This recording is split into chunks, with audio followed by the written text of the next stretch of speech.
The 20th century has seen great events in railway history take place in Australia. The beginning of the 1900s saw bigger and faster locomotives introduced and a vast network of railways stretch out across the continent.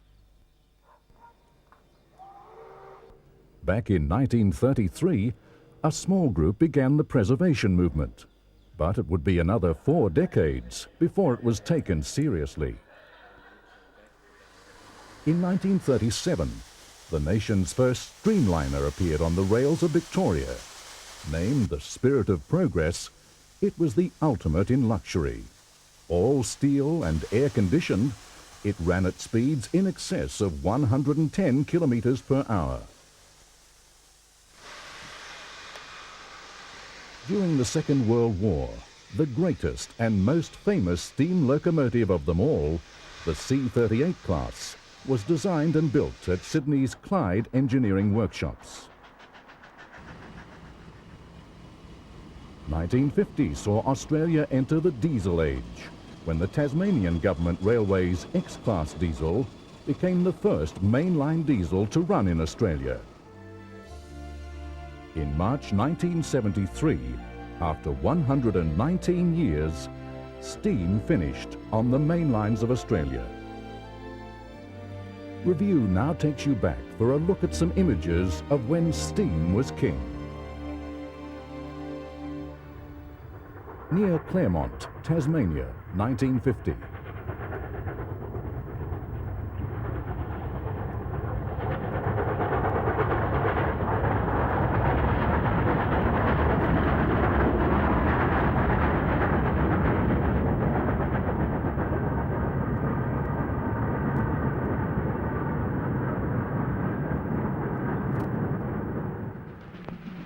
Central Victoria, 1960.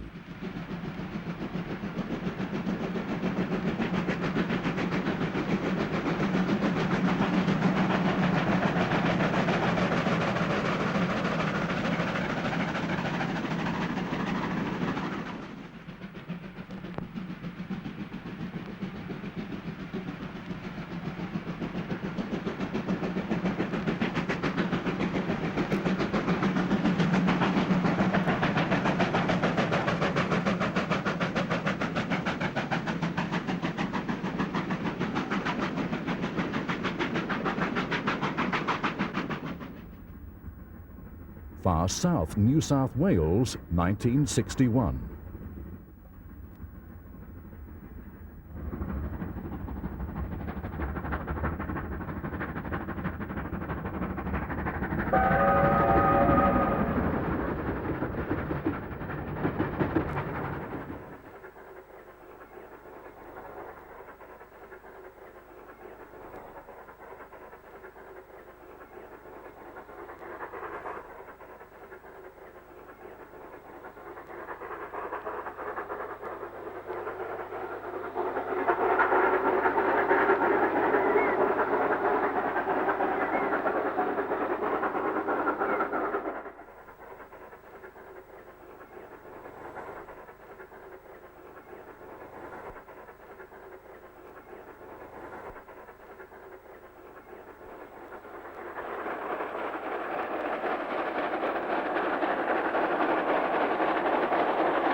Western New South Wales, 1966.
Short North, New South Wales, 1969.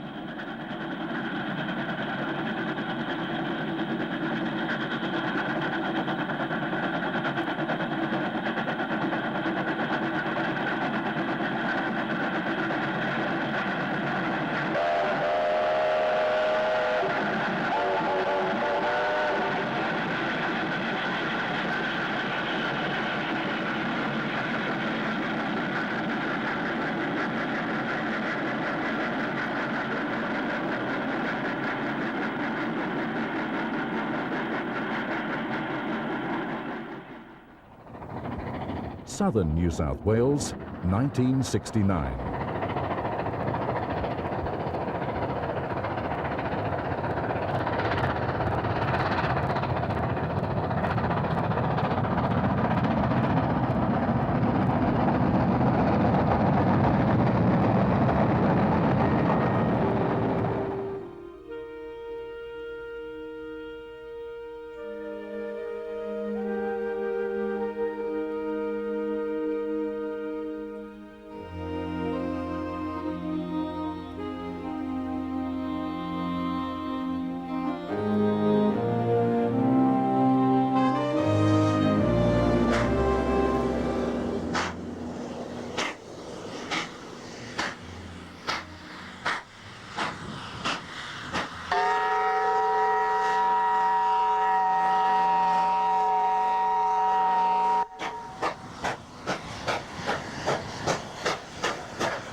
On a warm April day, 29 years on, 3801 departs Maitland with one of the many shuttle trips to Paterson during the 1998 Steamfest. Among many of the attractions on display at the 98 Steamfest are this 1921 Stanley steam car and a number of well-restored traction engines, especially this magnificent Showman's engine, the only one of its kind in Australia.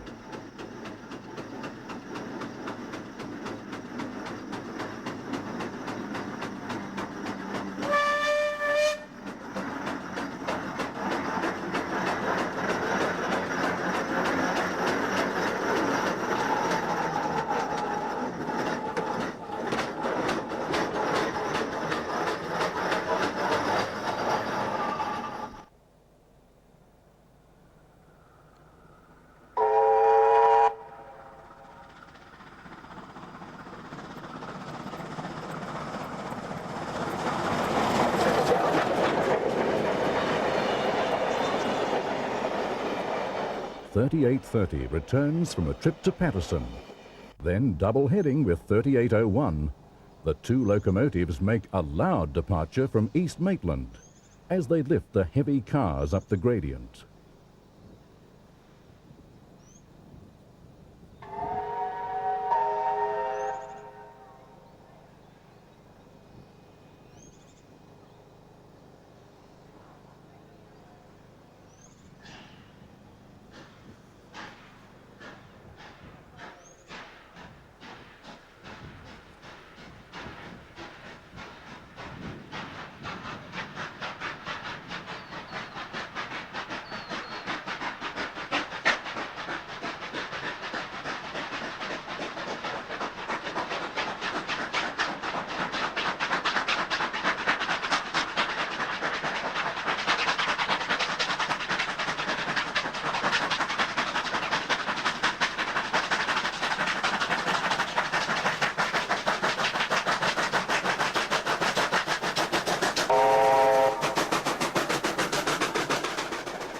On Sunday morning, the three vintage diesels belonging to the New South Wales Rail Transport Museum come through East Maitland.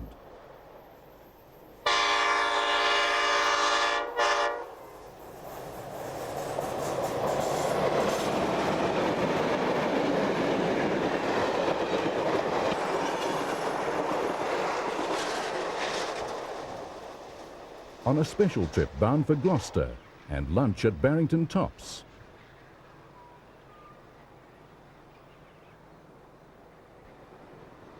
During the weekend, a continuous stream of freight corps motive power heads north, with empties bound for the mines of the Upper Hunter.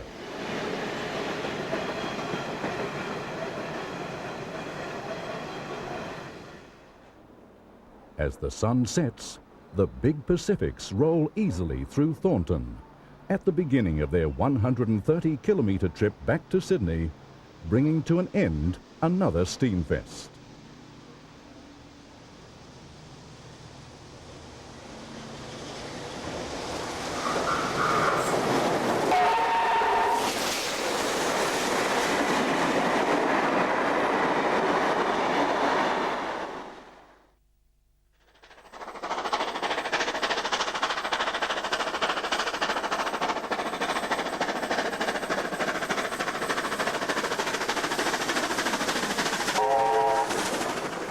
On the 12th of April 1998, 3830 arrives in Picton for the Rail Transport Museum Steamfest at Thirlmere, New South Wales. The train departs Picton to tackle the steep grades of the Thirlmere branch with an unusual double-header. 2705, built by Hunslet of Leeds in England in 1913, and 3830.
After arriving at Thirlmere Station, 3830 runs into the Rail Transport Museum compound to be turned. Back once again to where she lay rusting for so many years before total restoration took place.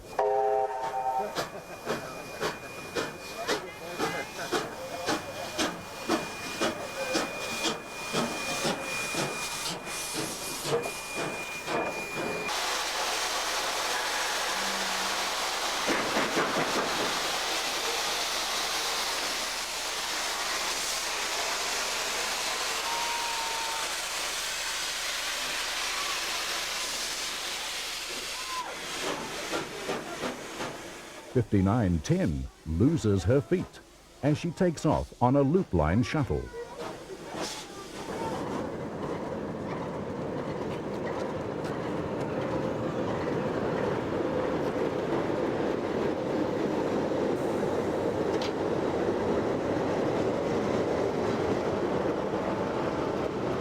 "4306 and Alco 4520 give the diesel fans an interesting insight into the good old New South Wales government railways of 30 years ago, with immaculate Bud-type ex-Southern Aurora rolling stock. The dining car even has real waiter service, something now only a memory on New South Wales railways. Also a rare sight in New South Wales now, a loco-hauled passenger train. The down Griffith to Sydney service comes out of Picton behind a 422 class.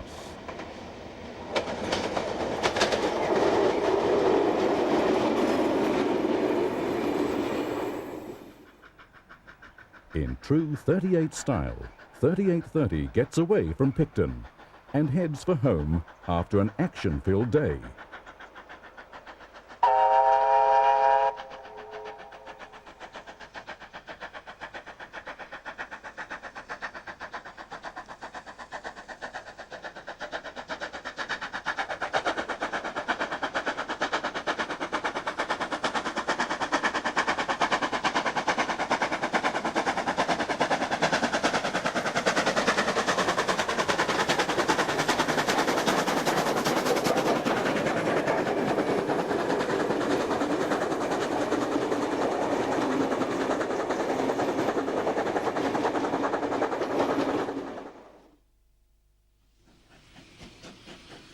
We now take a look back to the Rail Transport Museum Steamfest of 1995 and see what was happening then.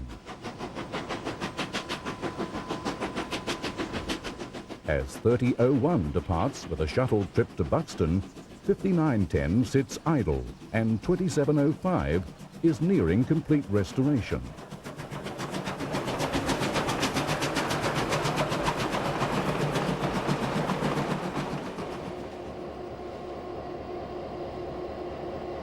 Vintage GM 4201 rumbles away by the shed, and classic New South Wales passenger locomotive 3642 is sadly running out of time as an operational locomotive and will soon become a static exhibit only.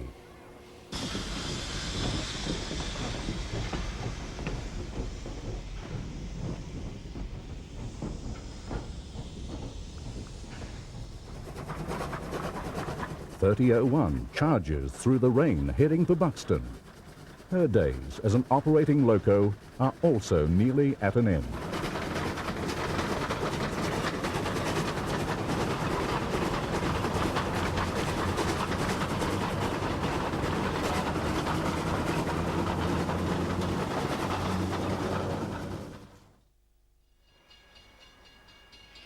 In late May, Review headed south and caught up with some main southern diesel workings.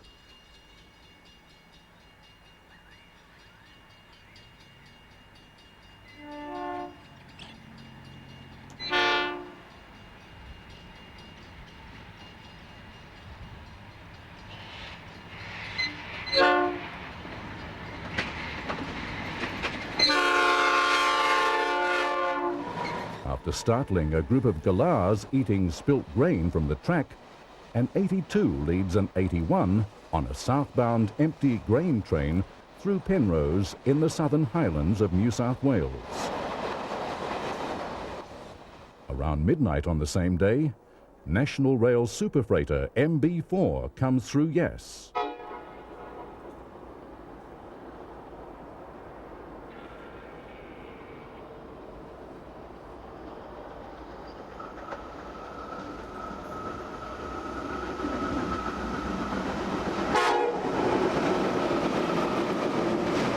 Running around 5 hours late, probably because of the Sydney suburban system, these freighters have to fight for pathways through a congested network. At Junee, we find Lachlan Valley Railways 4486 and Standard Goods 5367 about to depart for a trip to Griffith. The 41-year-old Alco and the 86-year-old steamer, built by Clyde Engineering of Granville in Sydney, head west into the afternoon sun.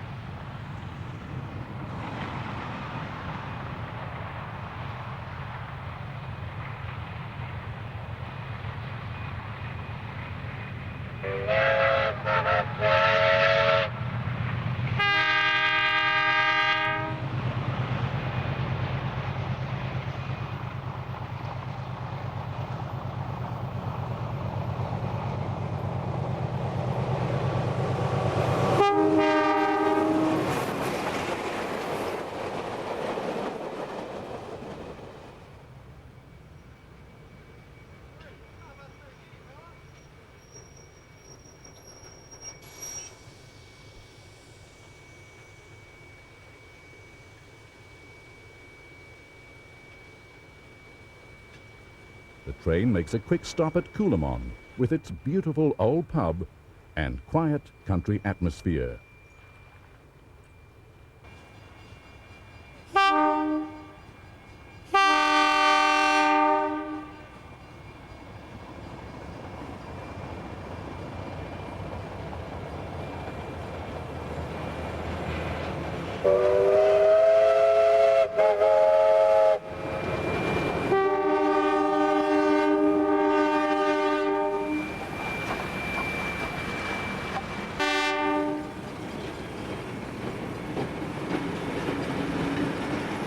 Now it's dead straight and flat all the way.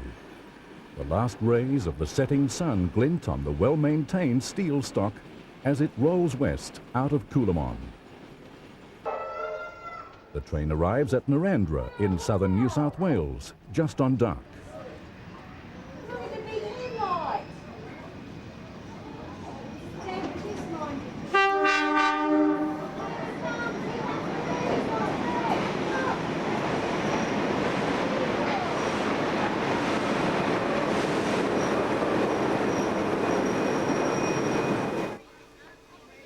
The local kids get a chance to do some firing during the stop. What, the train? The train normally leaves a carer. It's only comes to journey today.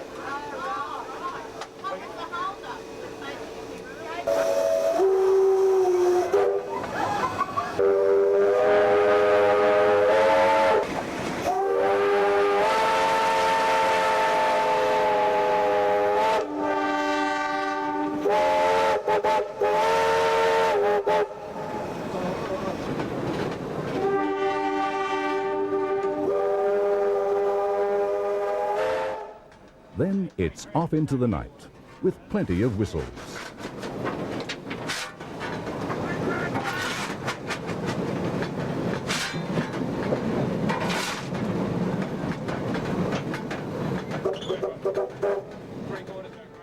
Review visited the New England area of New South Wales in June 1998 to take a look at what's happened to the once main Northern Line to Brisbane. 10 years ago, this track closed north of Armidale. Looking at the Armidale station buildings, there's no doubt whose railway architecture this is. John Whitten's stamp is everywhere. The station was restored by the Armidale City Council and won a Heritage Award in 1994. North of Armidale lies Black Mountain, rumoured to be one of the coldest places in Australia. Black Mountain Station is undergoing some restoration work. Local enthusiasts may reopen the line to Glen Innes as a tourist railway. The restored gatehouse is now a private residence. Glen Innes is a large and magnificent Whitten structure. This building is also restored and currently has a pub on it. It's many years since the Brisbane via Wallangarra stopped here for water.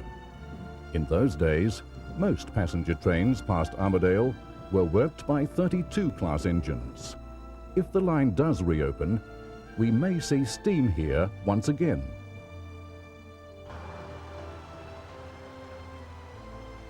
Some large trestle bridges still stand, like this one at Deepwater. The northernmost station in New South Wales is without a doubt Whitten's best on this line.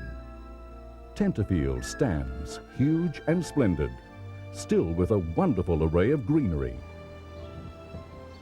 Totally restored and maintained by the council, this magnificent building is a tribute to a small community's will to hold on to an important railway heritage site.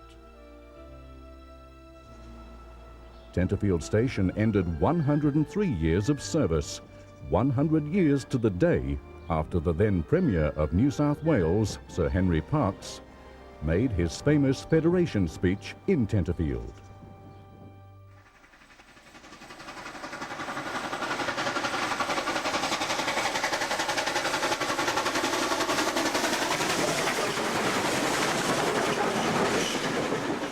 To finish the year off, the 38s headed south for Wollongong.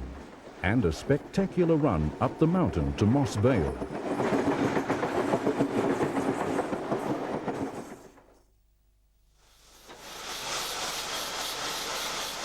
Review put a camera on board 3801 at Waterfall for the run down the south coast and up the hills.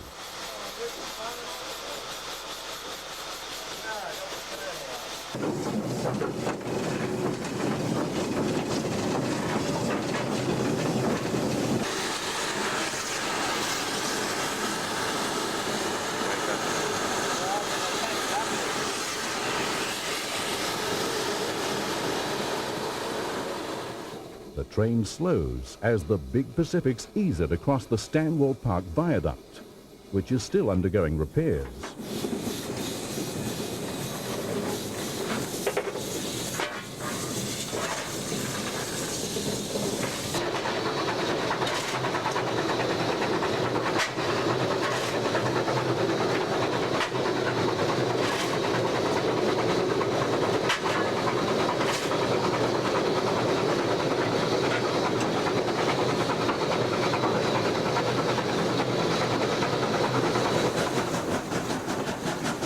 The 38s pour on the power as they head for the Coal Cliff Tunnel.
On arrival at Wollongong, we change locos for the run up the hill on 3830.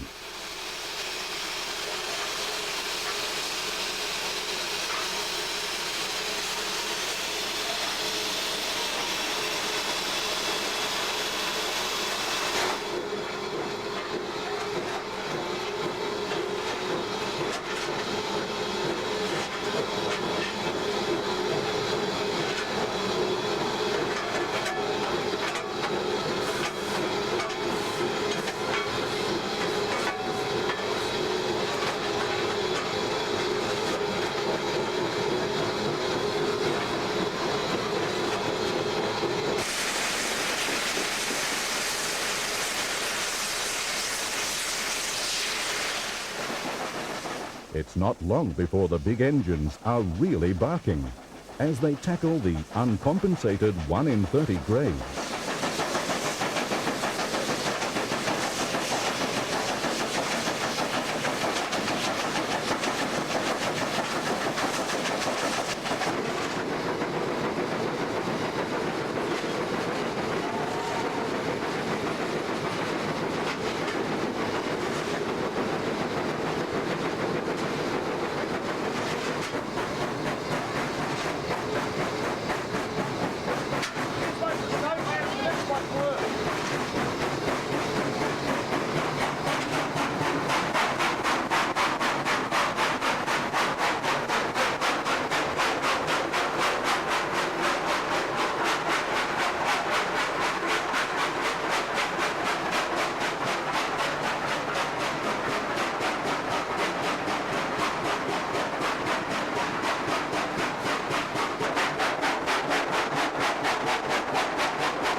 The tunnels on this line can be horrendous for steam crews.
We made it!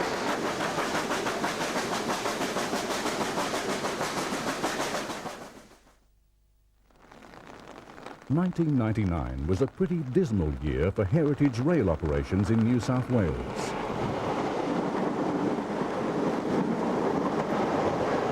Two XPTs cross at East Maitland in torrential rain just a few days before Steamfest.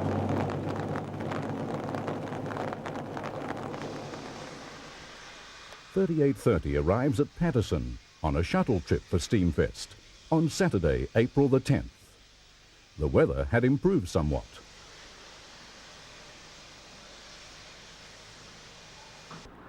And Sunday sees the 38 in yet another annual race against a tiger moth through Turo.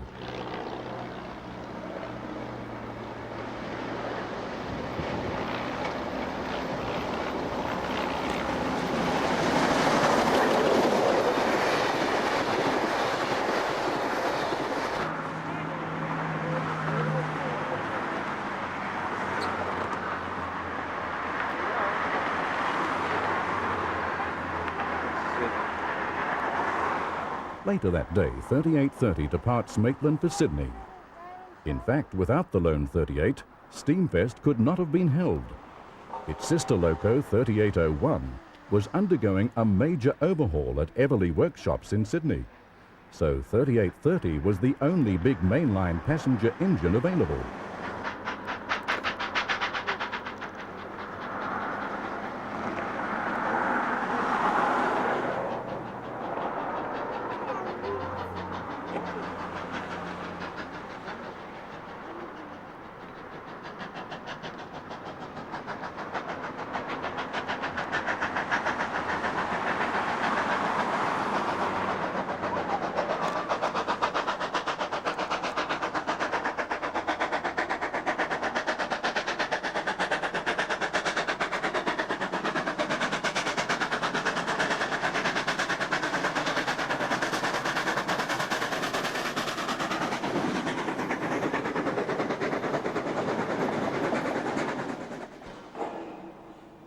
A week later, review visited the Everleigh Workshops, where it was quite obvious the class leader 3801 was undergoing its 10-year overhaul.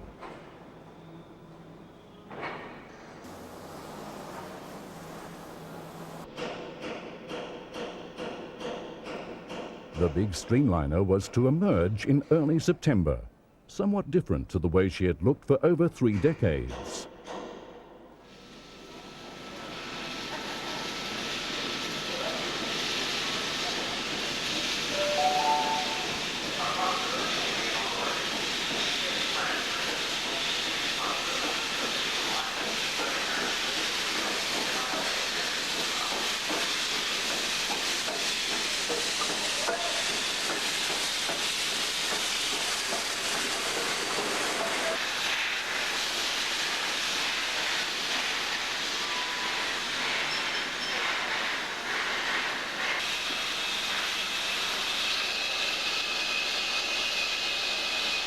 The black livery is only an undercoat, to be baked on over a few months. The addition of red lining gives the fans a brief look at what nearly all 38s looked like by the late 1950s.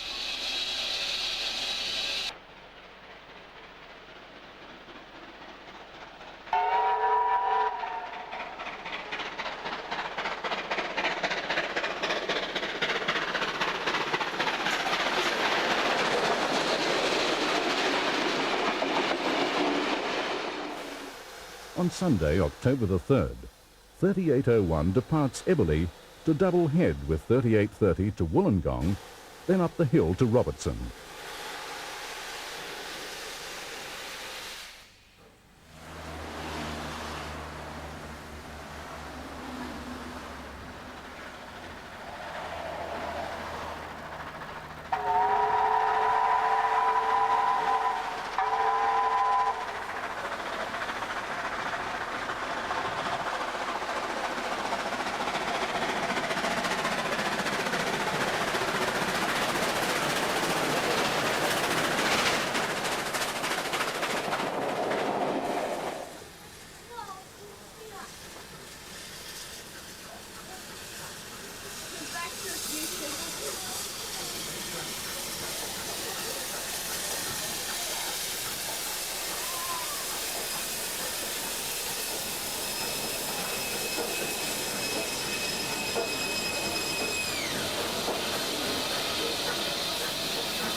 arrival, the weather really closes in.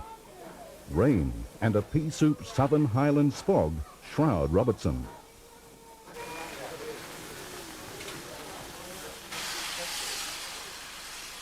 But the crowds still turn out to see the 38s arrive.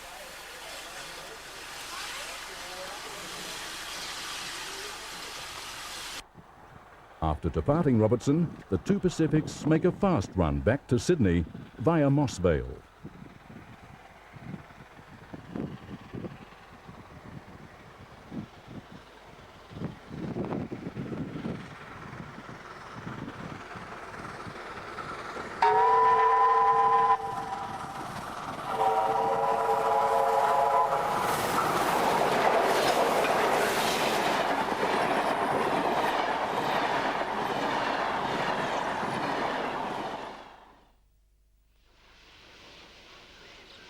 On a cold morning in August 1998, Review visited Queensland. We caught up with the only working Garratt in Australia, number 1009, taking a group of British rail fans to Wallangarra on the New South Wales border.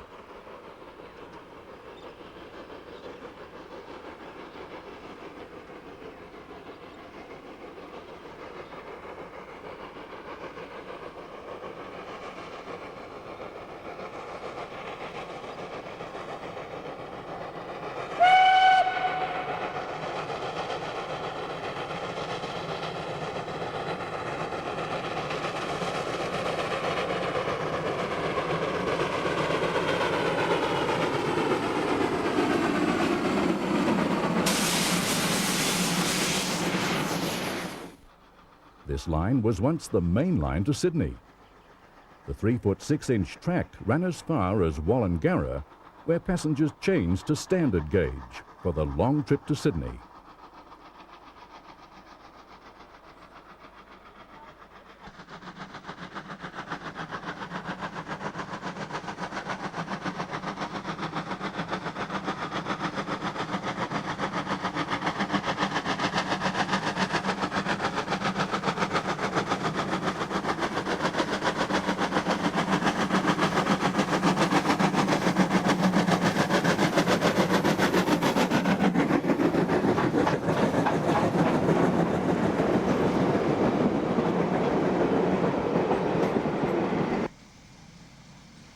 At Wallangarra, the Queensland side still sees the odd train, but the standard gauge is overgrown and long forgotten.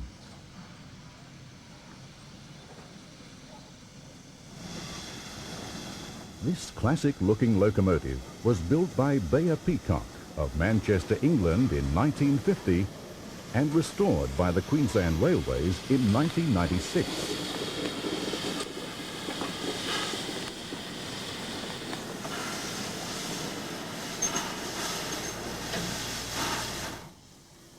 The locomotive and water gin run around. 1009 then runs bunker first back to Warwick.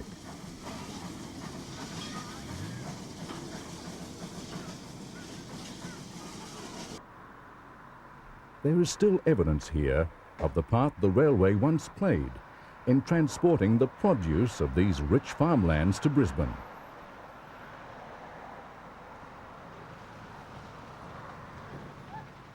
Now all that remains are a few rusting sidings and abandoned packing sheds.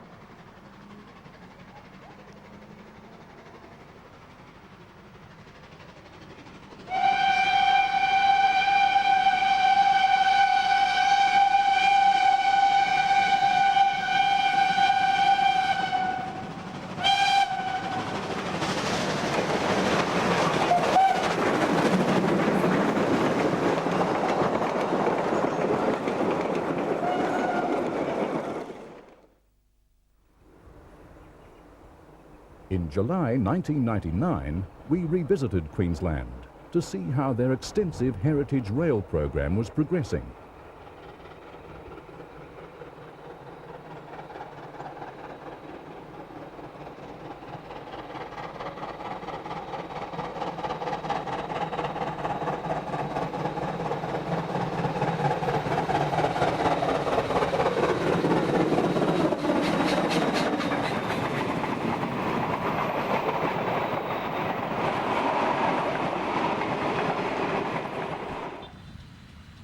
After a total rebuild, BB 18 1/4, number 1079, with a spotless set of cars, heads north for Cairns on an extended trip to North Queensland.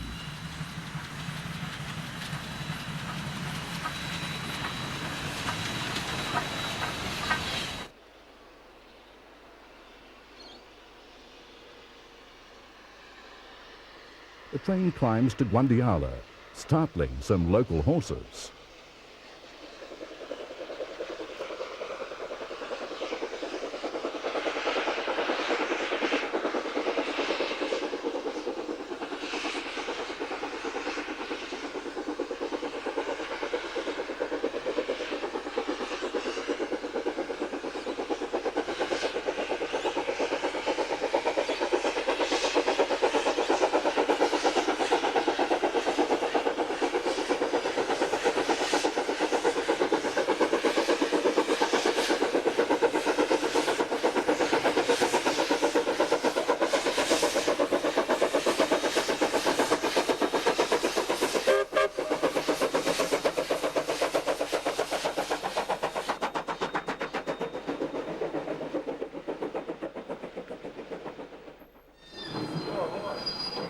At the end of the first day, the train arrives at Maryborough West Junction and is towed by a diesel into Maryborough proper, where it's stabled for the night.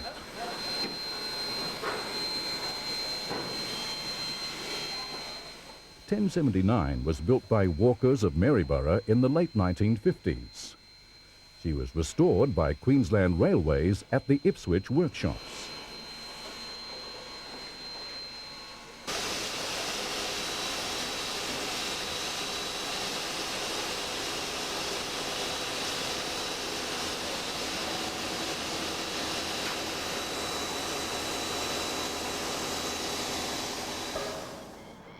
The next morning, the train leaves Maryborough on its way to Bundaberg, the next leg of its long trek north.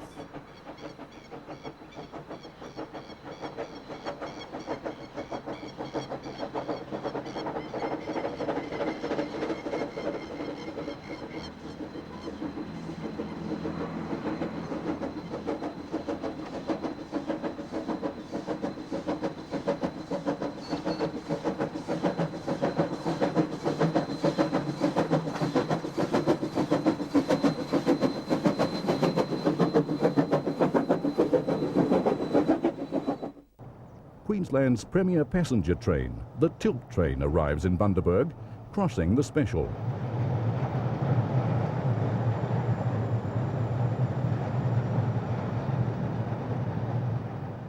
This train covers the 640 kilometres from Brisbane to Rockhampton in just under 7 hours and is actually taking business away from the airlines.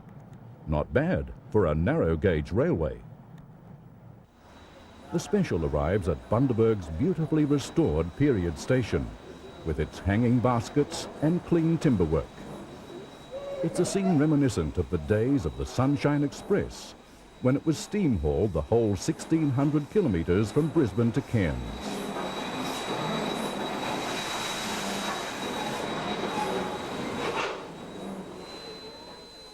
This immaculate steam locomotive is a credit to a railway system that is totally modern, but has a positive outlook on its heritage, and how it can be used not only to promote Queensland Rail, but also to make money as a tourist product that all travellers in nostalgia can enjoy.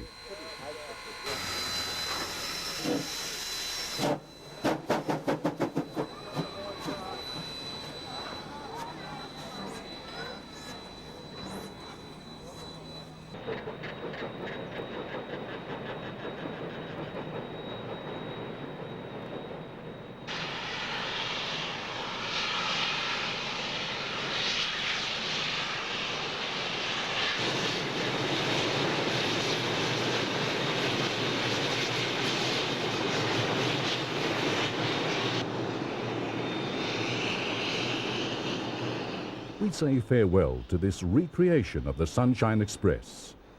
The train rolls across the massive steel bridge spanning the Williams River and heads for Cairns.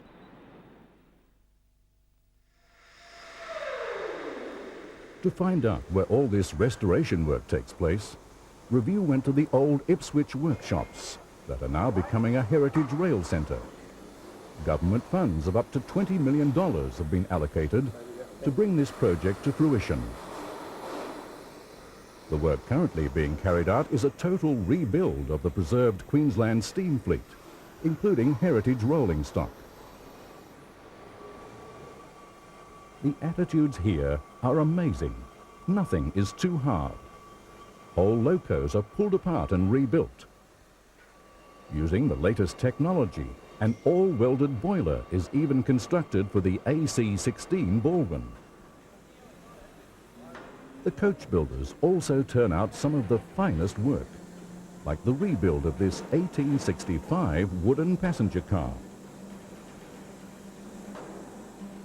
Queensland is also the home of the Great South Pacific Express, the most luxurious train in Australia. The train runs to far north Queensland and south to Sydney on the standard gauge, after the rolling stock has a bogie exchange at Acacia Ridge.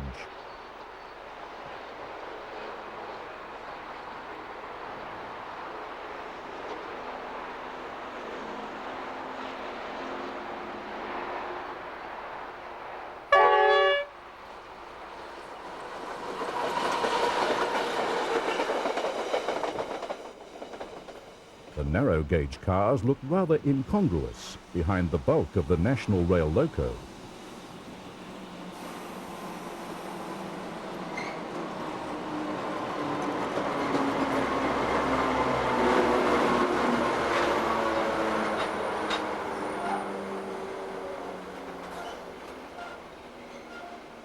Built at a cost of $41 million, this train is the ultimate way to travel the east coast of Australia.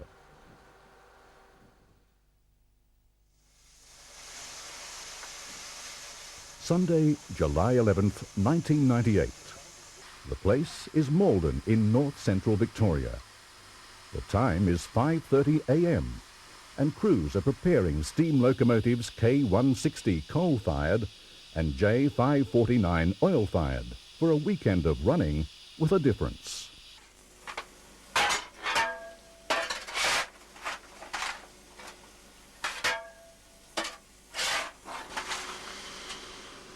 The moon still sits in the western sky as J549 moves out.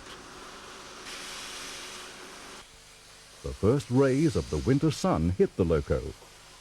It's a clear, freezing north-central morning with a heavy frost.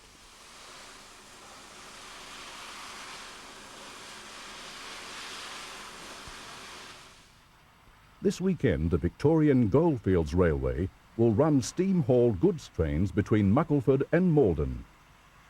The recreation of period goods trains happens quite often on preserved railways in the UK, but this weekend in Victoria is the first time in Australia.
trains run well into the night to give fans the real atmosphere of a steam railway at work.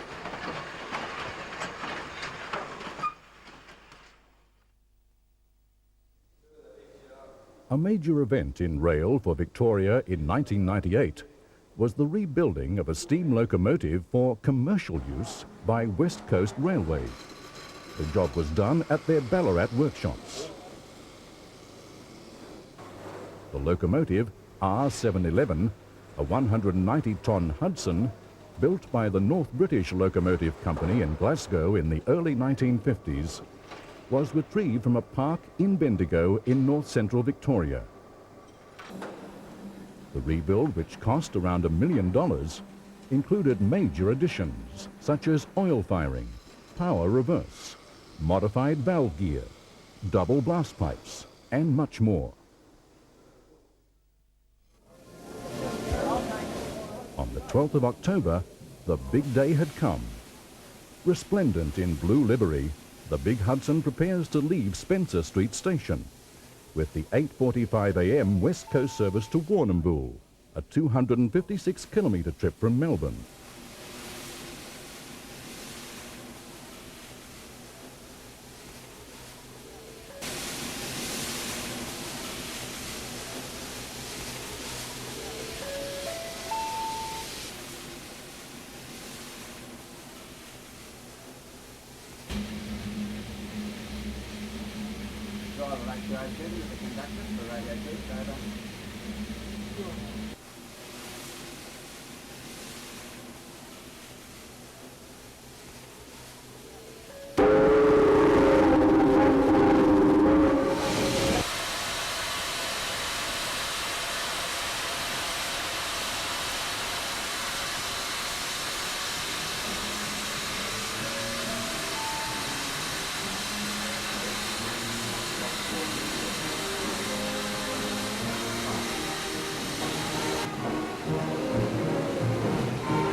The train departs with R711 leading an S-Class diesel.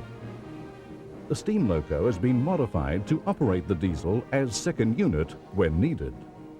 However, once running in is complete, the R-Class will run the service alone.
Breakfast is served to the official party in the dining car as the train heads for Geelong.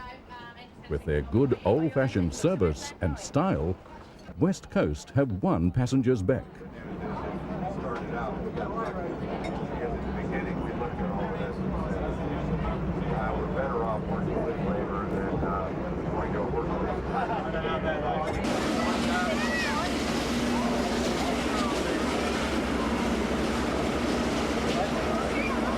Another crowd is waiting to welcome the train at Geelong, where we climb aboard 711 to see how this Hudson performs.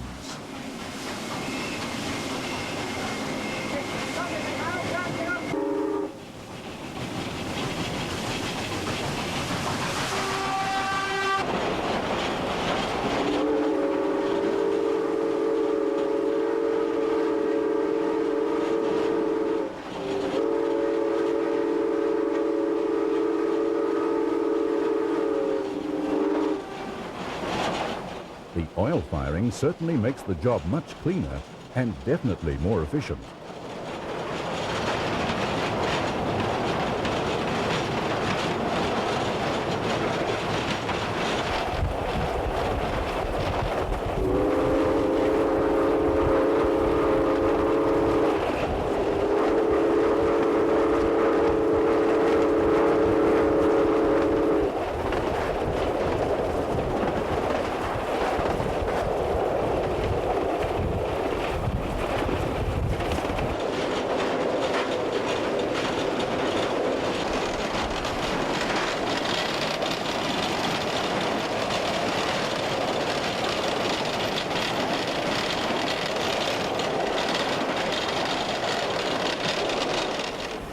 Looking at the performance of this locomotive, it's a shame that the railway bureaucracy of the 1960s did not think of upgrading these locomotives and saving the taxpayer a lot of money.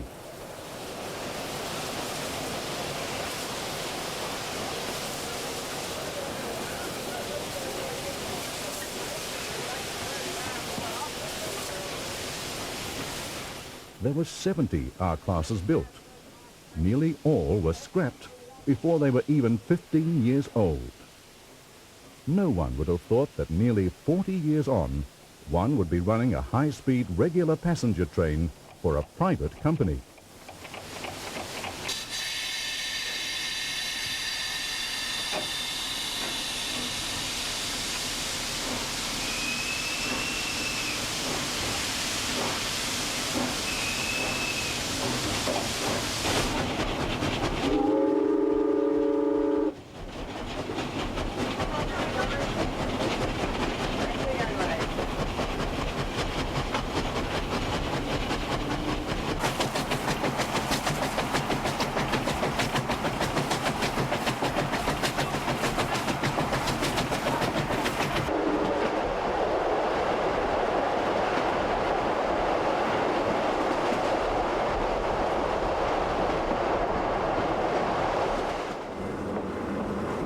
More crowds were waiting to welcome the train's arrival in Warrnambool.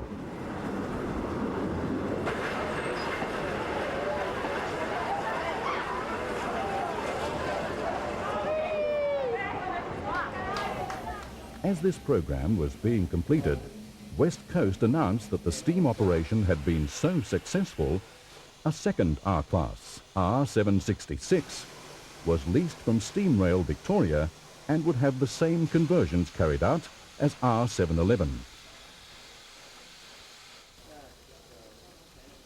So much for the statement, once made by Victorian Railways management, that an R-Class would never run on the main line again.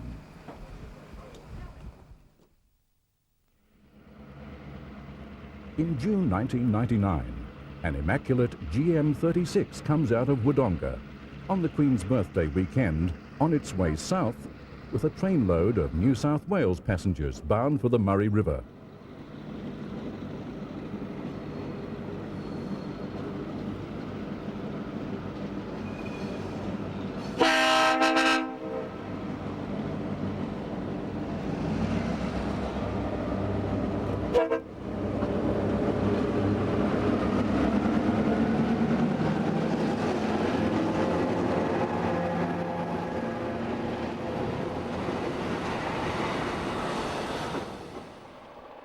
The big GM roars up the grade to Glenrowan.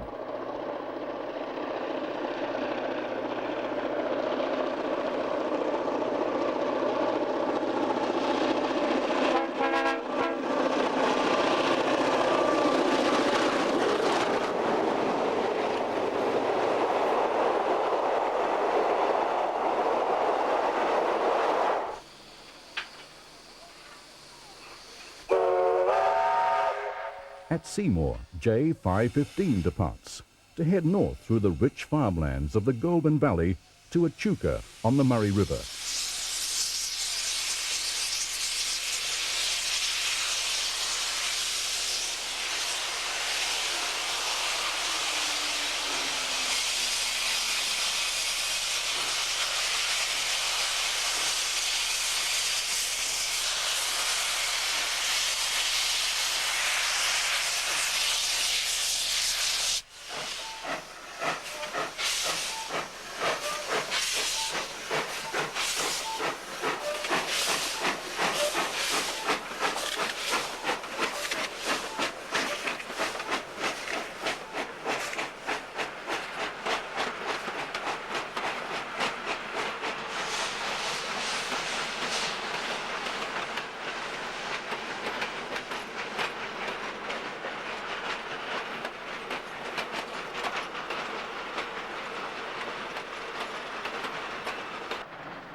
J performs quite well for a branch line locomotive.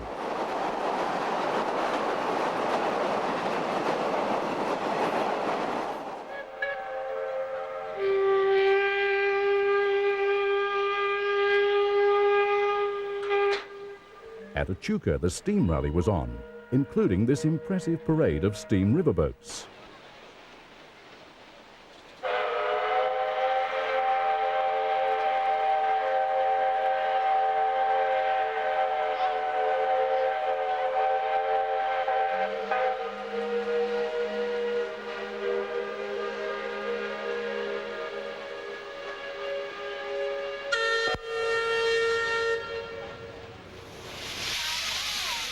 Meanwhile, the J does push-pull shuttle trips out to the Moulmein branch junction.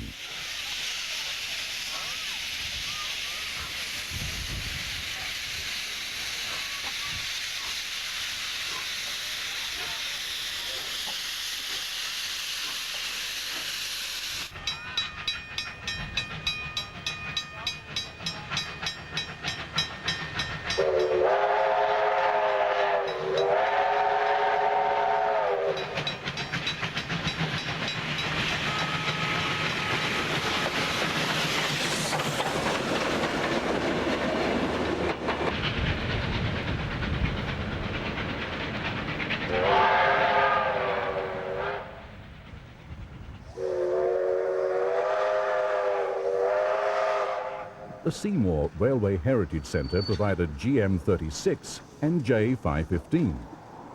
The train was made up of steel stock and beautiful Celestry roof wooden cars, including the Yarra parlour car.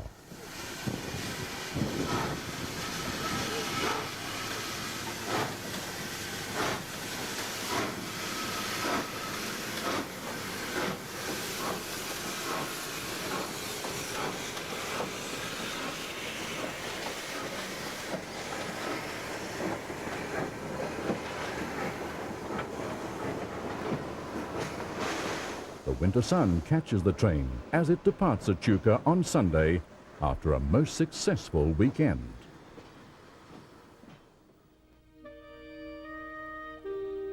The broad gauge in South Australia is almost gone, except for the Steam Ranger operation between Mount Barker and Victor Harbour. The broad gauge between Melbourne and Adelaide has now been converted to standard gauge. Review now takes a look back at a special trip in 1994 which can never be repeated.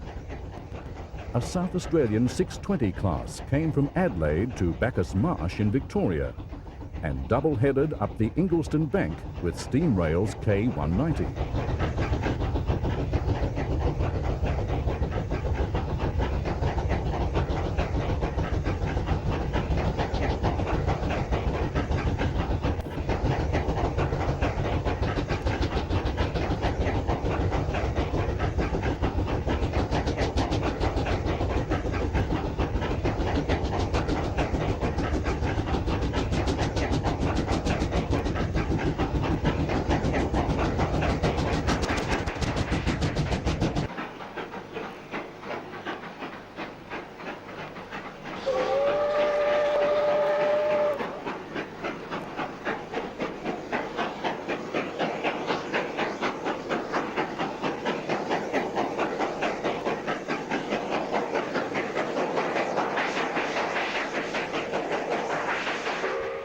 The 620 does not run anymore, owing to a cracked header.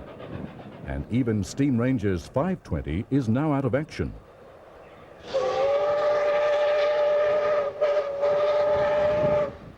We can only hope that the big South Australian loc do not all end up as static museum exhibits, because they are unique to Australia.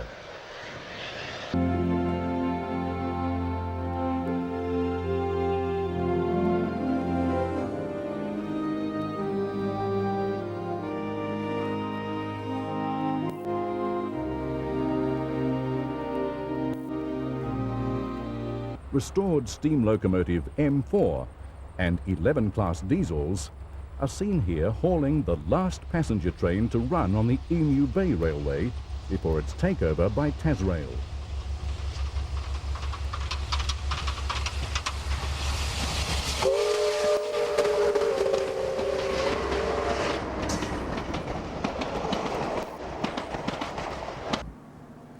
After resisting the GM invasion for nearly 50 years, GMs in the form of rebuilt ex-Queensland 1500 class locos are set to take on a major share of the haulage work in the state.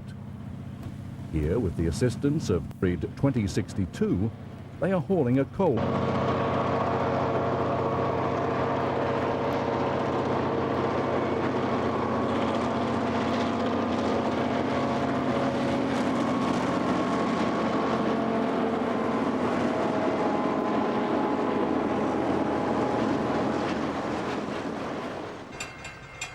In February 1998, the paper train starts its run south to the newsprint mill at Boyer.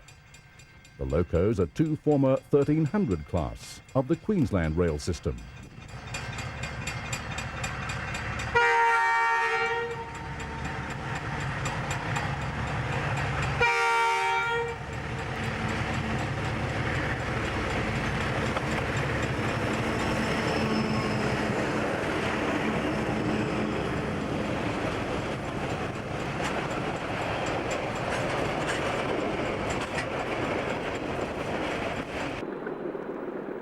Now for two classic vintage diesels, X4 and Y6, restored by the Don River Railway. Built by English Electric, these two locos are unique, especially X4, as an X-Class was the first mainline diesel to run in Australia in 1950. They are seen here on an excursion to the West Coast in 1998.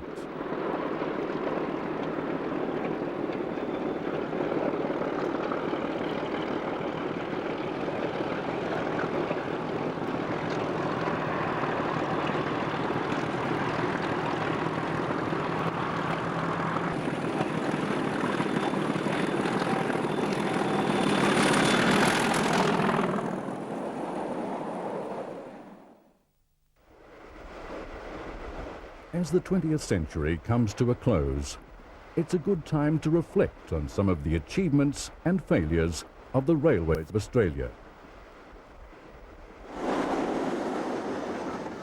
The high-speed passenger train has been well and truly touted in the last decade. For the millions invested in Victoria's West Coast Railway is doing very well at the other end of the scale. Their successful 512 kilometres an hour by a 50-year-old rebuilt steam locomotive.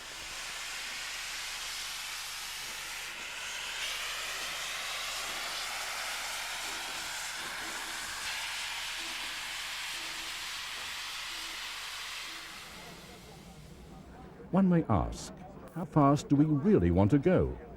And most of all, what do we really want from rail travel beyond 2000?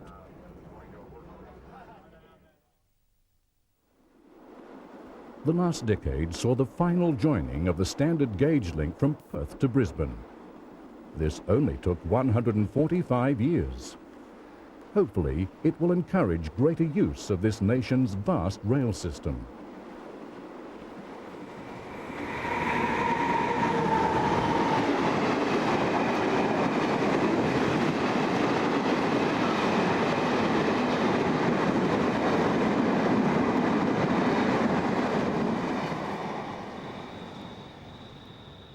The formation of the National Rail Corporation in 1992 saw a major breakthrough take place in rail freight in Australia.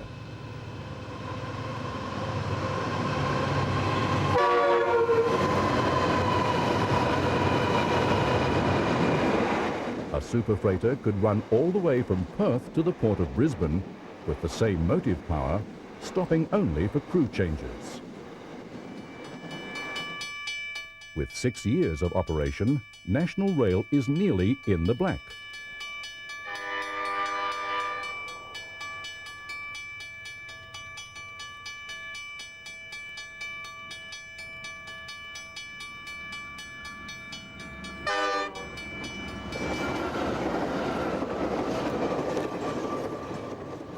Not bad for a corporation that had to start from scratch, and one that has still got to push and harass to get any money spent on track and infrastructure.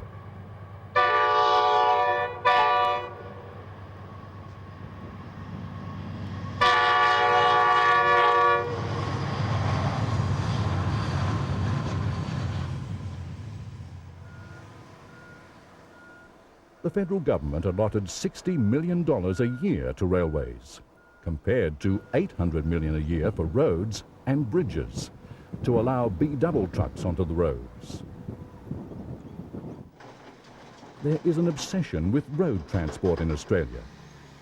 If there happened to be a proper integrated road-rail transport system, it would not only help the greenhouse problem, but reduce costs and give our farmers and manufacturing industries a chance to be a lot more competitive.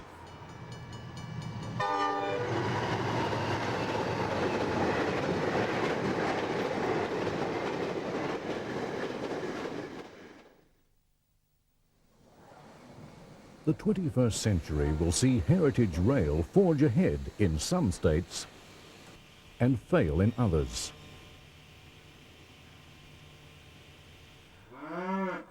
Some important projects have been underway for years. At least we can be sure of one thing. A large collection has been saved, particularly in New South Wales. At Orange, in the central west of New South Wales, standard goods locomotive number 5112 nears completion. The restoration of this loco to running order is very important. 5112 was once driven by the Prime Minister of Australia, the Honourable Ben Chifley. Not so lucky is 6042, the last Bayer Garrett to be built for the New South Wales system, and also the last mainline steam engine to operate in Australia.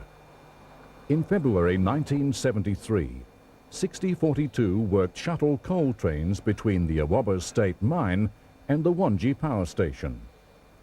On the evening of February 22, 1973, the locomotive returned to Broadmeadow Depot, the fire was dropped, and 118 years of steam traction on the main line in Australia finished.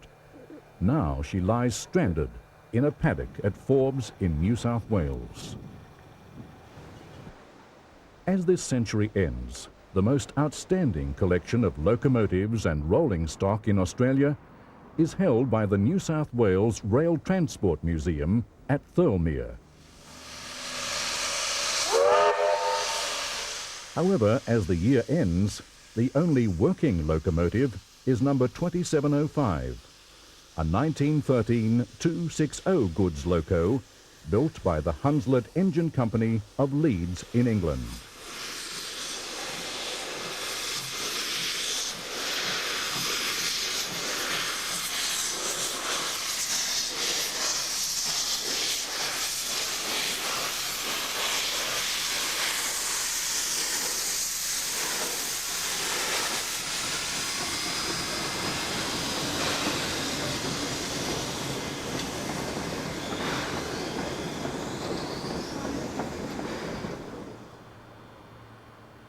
The great express passenger locomotive stands silent as lifeless museum exhibits.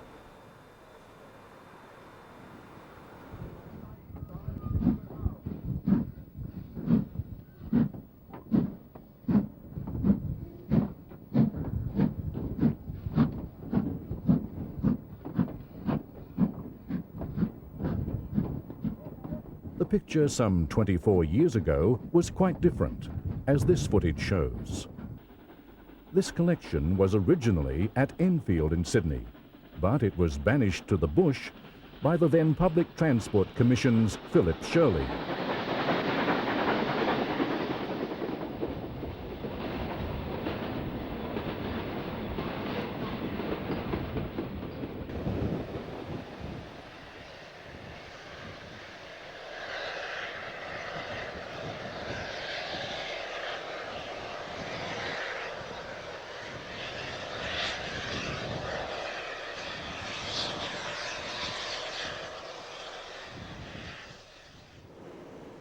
The mighty 5711 today, after over 3 decades of on-off restoration. It is still uncertain what will happen to this magnificent locomotive. On a final note, there are major projects that will come to fruition in the first few years of the new millennium in Queensland, Victoria and Tasmania.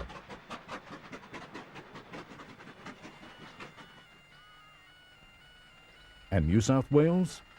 Well, the 38s at least are alive and well.